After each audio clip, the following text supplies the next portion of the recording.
Le problème avec l'Algérie, c'est que les supporters algériens, de toute manière, contents ou pas contents, qu'ils gagnent ou qu'ils perdent, ils cassent tout.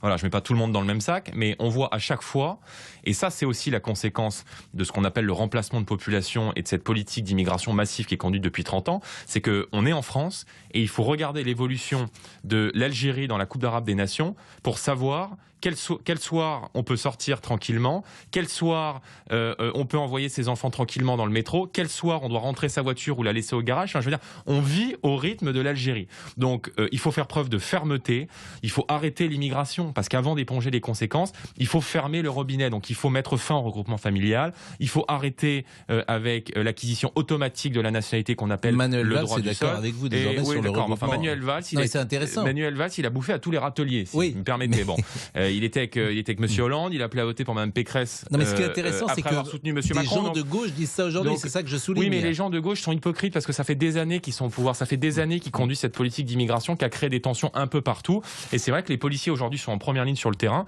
Il faut aussi protéger ceux qui nous protègent. Et on propose notamment de mettre en place la présomption de légitime défense. Je sais qu'on s'éloigne un peu du sujet, mais c'est une revendication importante des policiers qui ont le sentiment aujourd'hui d'être en première ligne face à des gens qui portent la haine de la France en bandoulière, qui les haïssent parce qu'ils représentent la France, qui représentent l'institution policière.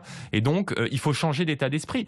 Mais on a donné à l'Algérie son indépendance. Il faut aujourd'hui qu'elle nous donne la nôtre. Et on a un rapport ambigu à l'égard de l'Algérie. Et Emmanuel Macron, il a donné des gages au régime algérien quand il a expliqué que la colonisation avait été un crime contre l'humanité. Il nourrit un ressentiment. Il nourrit cette haine à l'égard de la France et à l'égard de notre pays. Quand M. Darmanin, le ministre de l'Intérieur, qui est censé faire respecter la police et faire respecter l'ordre en France, il va en Algérie pour rendre hommage au FLN, c'est-à-dire à une organisation terroriste qui a commis des attentats contre la France, qui a organisé des attentats contre des policiers français, ça pose un problème.